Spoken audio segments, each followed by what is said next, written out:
औरत को नरक का द्वार भी कहा जाता है महाराज जी, ये कथन भी औरत को नरक का द्वार नहीं कहा जाता, औरत को भोग बुद्धि से देखना नरक का द्वार है।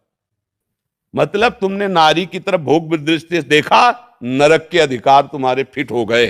नरकश नारी मतलब नारी को तुम भोग बुद्धि से देखा, तुम्हारा नरक का बिल पास हो गया है। तो बात समझ नहीं है, अगर उसको ठीक समझ नहीं है तो आपकी बात को गलत ढंग से पेश करके वो फिर निंदा का कारण बन जाता है कि शास्त्रों में नारी की निंदा की, ऐसा नहीं है।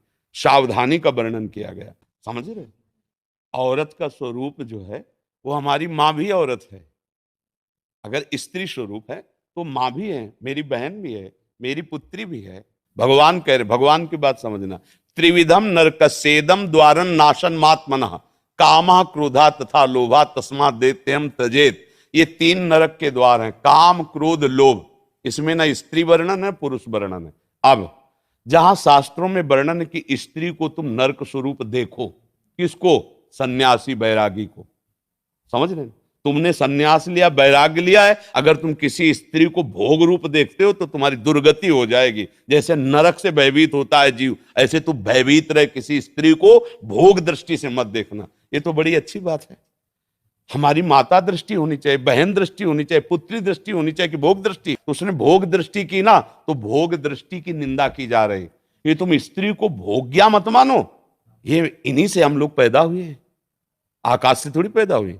यही माताएं हैं, इन्हीं से बड़े बड़े बलवान बुद्धिमान राजा महाराजा ऋषि मुनि सब इन्हीं से उपजते हैं।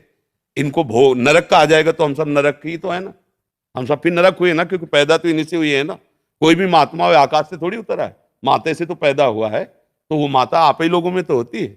इनके बिना सत्ता ही नहीं है। शक्ति के बिना अगर वो मात्रा ऐसे न चढ़े शक्ति की, तो शिव को क्या बोलोगे? सौ। ये शक्ति ही शिव है। ऐसे ही तुम्हारे जीवन की एक साथी स्वरूप बन करके भगवान आए हैं, तुम्हें दुलार करने के लिए, तुम्हें सुख पहुंचाने के लिए।